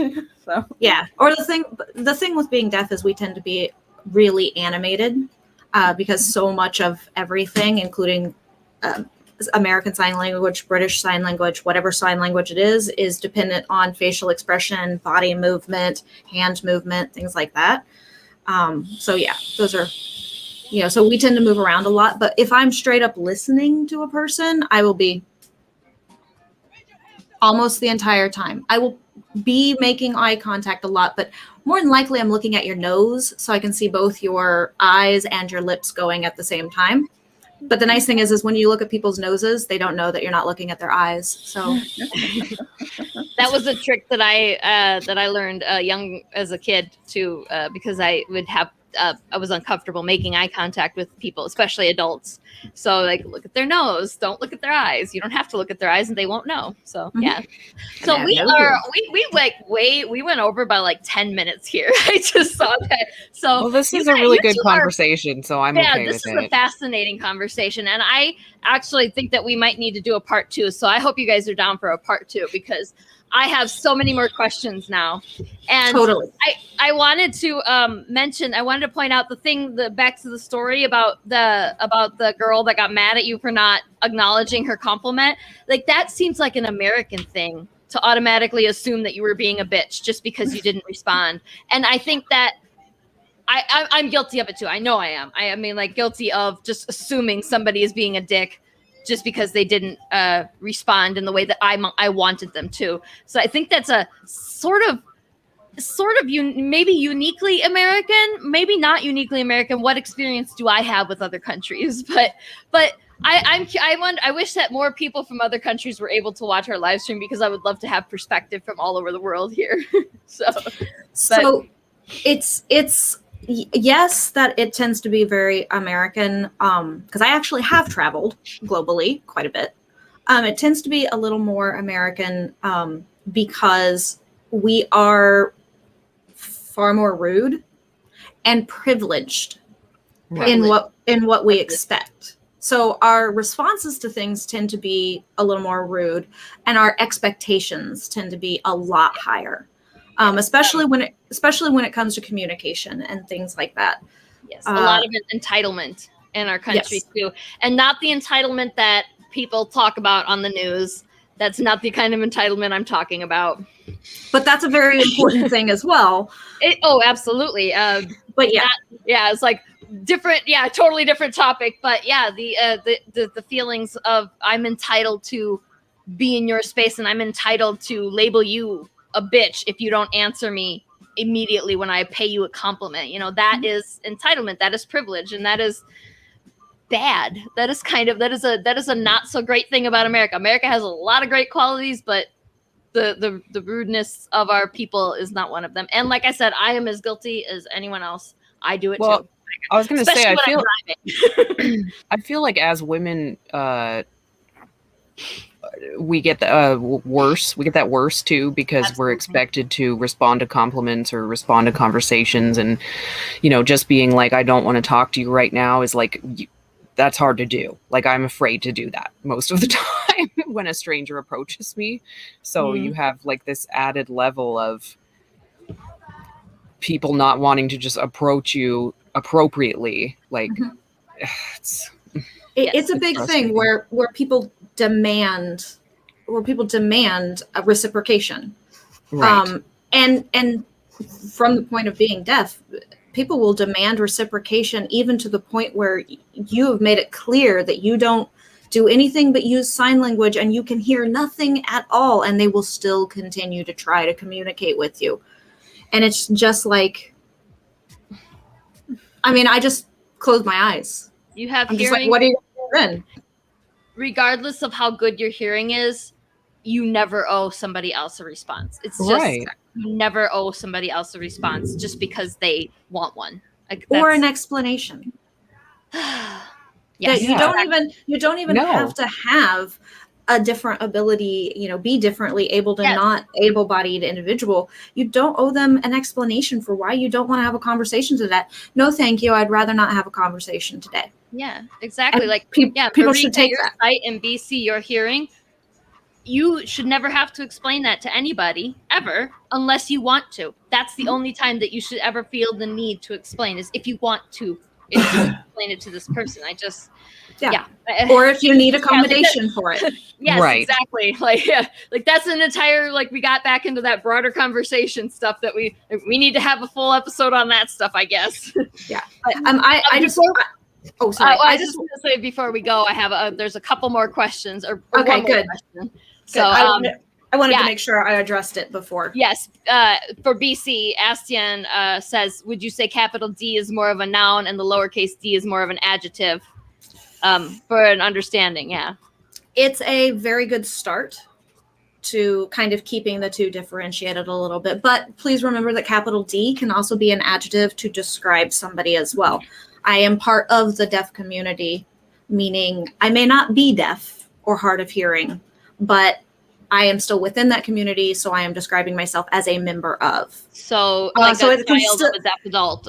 So it can still be an adjective, but those are two very good ways to kind of think of in that regard. It's just when somebody says I am deaf, the first response should be, how do I need to communicate with you? Mm-hmm. And you can make sure you write it out at the same time you say it, kind of a thing. That's perfectly fine. That is excellent advice. Yeah, I tend to tell people I'm deaf, but I read lips pretty well. So speak slowly, and I can usually catch what you're saying. I don't tell them I have to turn my ears on. I don't have to tell them anything. I just automatically ask for the number one thing that I know I need in order to reasonably communicate. And if I don't want to speak to somebody, then I'm sorry, I'm deaf. I'd rather not have this conversation or even try to have this conversation. Yes. So, and that for Marieke, is that a thing that one would use if you respond to me inquiring anything to you? You say I'm hard, I can't see you or whatever, say it however you say that when you need to. The appropriate response would be, how do I communicate? Usually,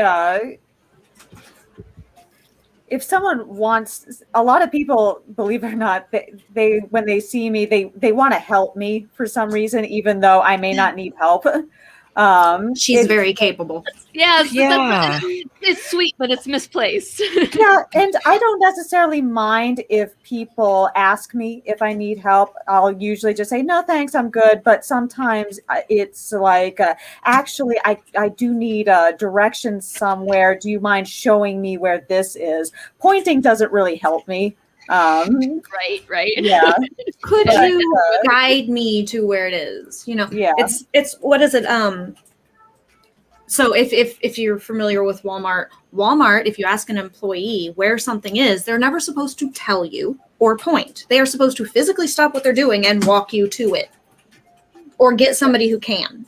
Yeah. I think when I worked there, I was the only one who ever did that. Yeah. I think when I worked there, I was about the only one that did that too, unless I couldn't stop. Oh and my then God, I was like, you worked there too. I'm so sorry. It was my first adult job. So you must have been around for the chanting. Oh, yes. Very much for the chanting. For the indoctrination, do you mean? Yes. Sarah told me about that, and I couldn't believe it was real. Oh yeah, I think, did I sing the whole song for you? Did I do the whole chant for you? Yes, it's like a cheer from high school, except it's way grosser. Yeah, I got out of it fortunately because I was at one point I was able to say, I'm sorry, I can't hear the cheer anymore to follow along with it appropriately. I just throw everybody off, which was a complete lie. I could hear with my hearing aids just fine. I just didn't want to do the chant. I'm sorry, I don't want to do that. Yeah. I'm not feeling verbal today. Anything I could do to be unavailable for that meeting, I would do. Mm-hmm. And I was on a weird shift too. I was like the 4 p.m. to 1 a.m. shift for a long time. So I had to actually encounter 2 shifts at one point. So or two. Listen, you're gonna do the cheer twice. Yeah, the evening chant and then the night chant. Like, oh my God, no. I think you should be exempt if you automatically had to do one, but that's another. Yeah, that's wow. But yeah, I think it's like with anybody else when you approach them is, if you want to know what a person's pronouns are, you ask what a person's pronouns are. If you want to know if somebody needs accommodation, you simply ask. There's no harm in asking. What do I need to do? I have a very good friend. She comes to a lot of my live streams. She watches a ton of my videos. She is also blind. So I asked her, I said, what do you need from my videos to make them more write what you need? And she goes, well, obviously I don't expect you to narrate every visual going on in your video, but if you have visuals in your video, could you make sure they're high enough contrast so that I can catch that and I'm like, great. So that will only be a problem when I'm doing the whole let me rant about something, sketch with me videos, and I will simply apologize on the day of those videos.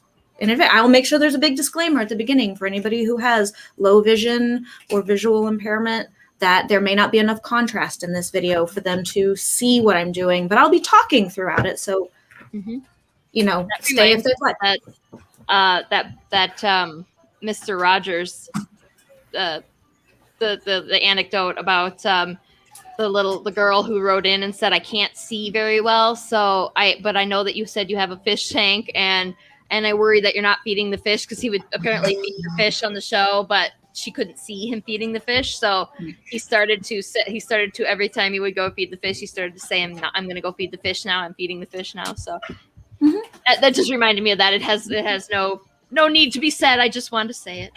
No, but it's a great, Mr. Rogers is still a very timely and wonderful, like, perception broadening show. Just giving you a better general understanding about other people in the world and what kindness means. That's all it is. And kindness is respecting what a person asks for and sometimes doesn't ask for, because you just have to be aware and empathetic. And I understand that empathy is not something that everybody has, but it is, but understanding is something that everybody has, is generally everybody has, is they can find their way to understanding others. Yes. No matter how you get to that point, or what clues you need to get to a certain point. I think the ability is there. It's theirs, reasonably so. Agreed. Also, one little caveat. If you know sign language, but you don't know very much sign language and a person says they're deaf, please don't try to sign with them. Unless you ask them, can I try to sign with you? Because, man, it's annoying. Yeah, because that's like, I can't imagine. That's just so awkward. Like, they're trying to sign and you're like, this is not. Well, that's like the I used to have a job where I was doing Chinese culture stuff, and the teachers that would come over they were Chinese, and they would come from Wuhan.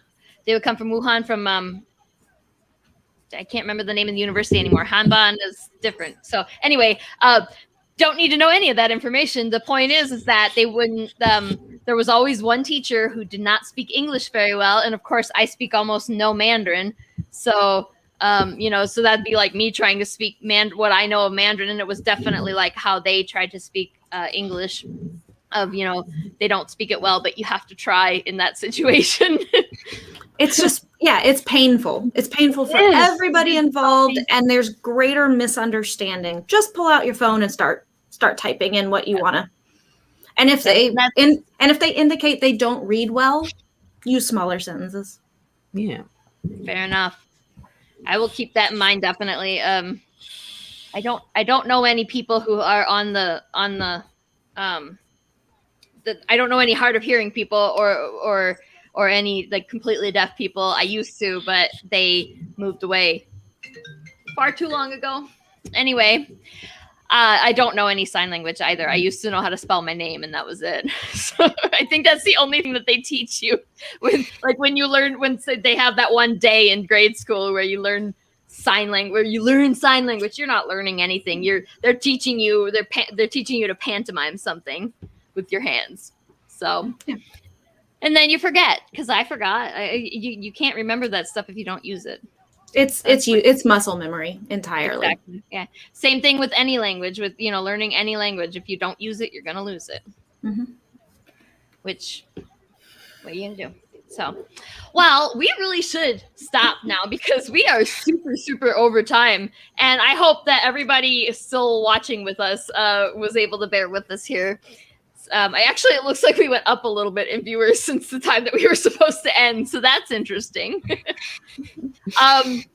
Yes, Heather said that respect and empathy should not be difficult for people. Agreed 100%. And Stephen, I'm assuming when you say, ugh, there's a song, you're referring to the Walmart chant. And yes, there's a song. I pray to every God out there that they don't still make people do that, but they probably do because it's Walmart. I'm sure that they do.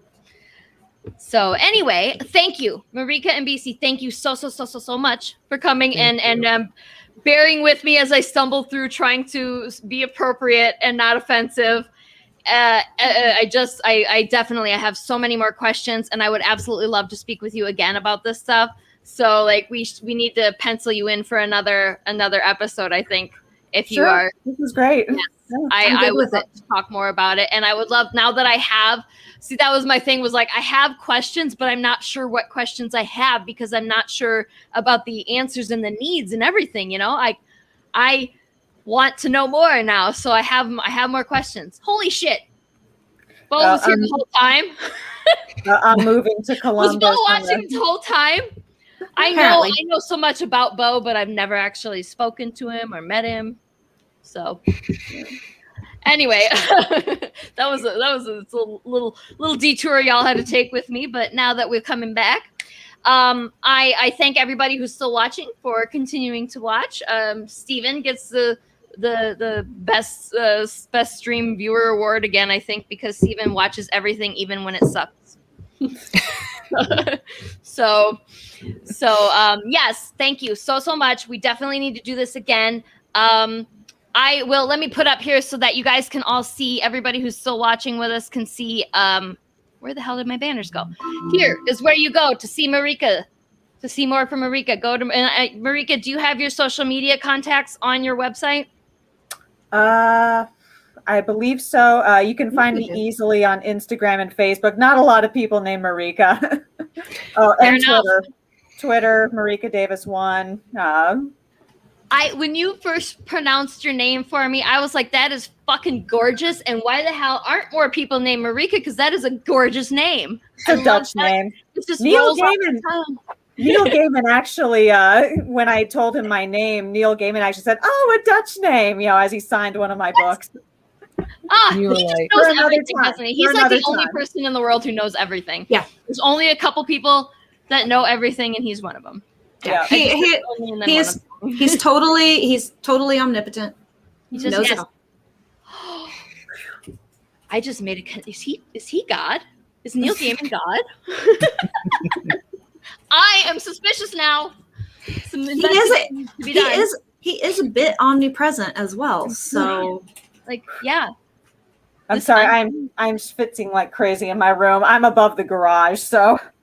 I am so sorry. You should have said something. We could have ended sooner. Yeah, we're torturing you. I'm sorry. This whole time. And then here's BC. If you want to see BC stuff, it's all of your social media is at BC Brown Books. Yes.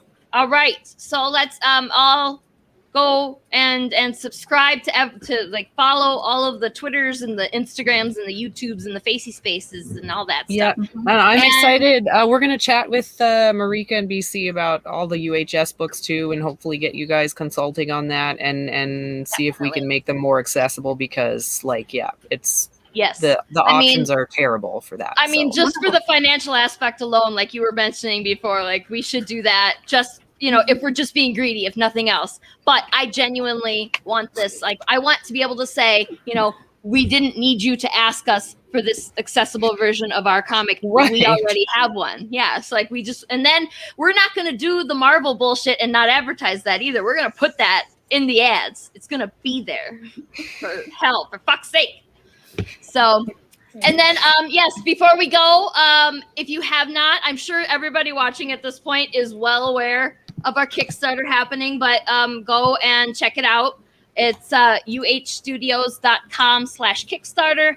Go check out Hot Brass Pharaoh's Gold. And if you get us up to $3,500, it's $3,500, right? We get the Mummy Cat sticker.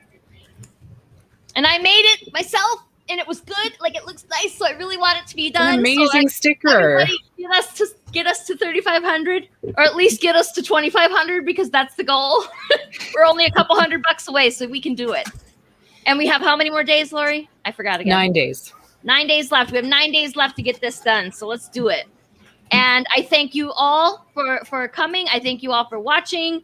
I hope that you all have a wonderful evening, even if it's 100,000 degrees in your area like it is in mine. Oh, Lori, I remembered this time. Don't leave carbonated beverages in your car with this heat. Do not do it. I learned the hard way. I forgot a 12-pack of soda in my car, and now my car smells like musty cherry Pepsi. So don't do it. They will explode just like the cold, only it's way harder to clean up if it's hot than when it's cold. So there's your PSA for the day. And you all have a wonderful evening, and hopefully we'll see you again next week. Bye. Thank you.